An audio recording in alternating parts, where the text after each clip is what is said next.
So the limits of our training are, we talked about the gas limits already.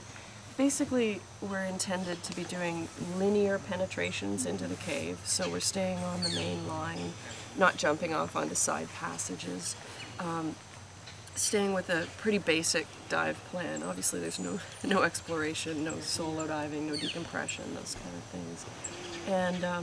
And just keeping it simple.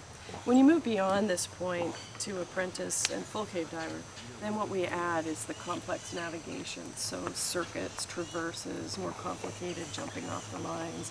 And then with that added time and penetration, we add all the decompression issues as well. So beyond this point, most accidents to sort of intro or basic cave divers happen when they're going beyond their level of training and experience and kind of stretching too far before they're ready or have completed the rest of the full cave class, basically. Seeing the environment, finding efficient ways to travel through it so you're not killing yourself, and referencing forward into the cave and back referencing so that you're familiar when you turn around and it looks right.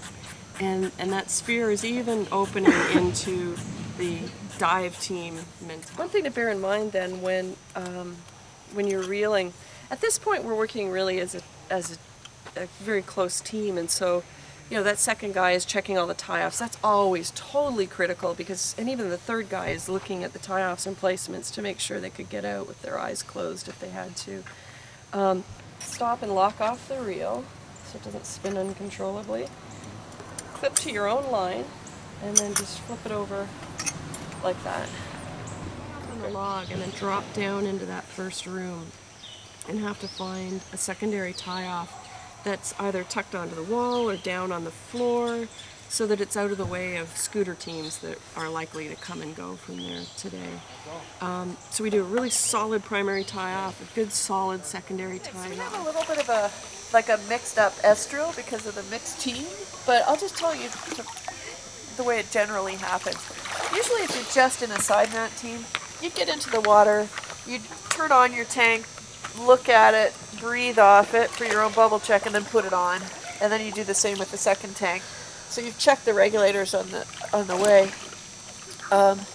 Now, because we're in a mixed team, obviously, we have a little bit more work to do, and it has to be a little more sort of team-oriented rather than completely self-sufficient. Like Veronica needs a bubble check by someone. So if you wanted to spin around, I'll have a quick look at your H valve. So just dip down a little further. Okay, you're good. Air sharing. We do need to rehearse all the air sharing scenarios so that everybody's on board with that.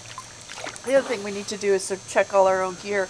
What I do with my helmet is I check the lights first and then I put it on, so the backup lights are done. But I do check it submerged, so everybody would need to check their backup lights submerged to make sure they haven't flooded and stopped working. And then I actually feel for each of the other pieces of equipment. So I'd look at my computer to make sure it was properly set. I would feel for the reel and make sure that the lock nut is tied up tight so that it's not unreeling and there's no tag of line hanging out the back. I'd make sure that I had it. As the team leader, it's really his responsibility to make sure that everybody's checked everything.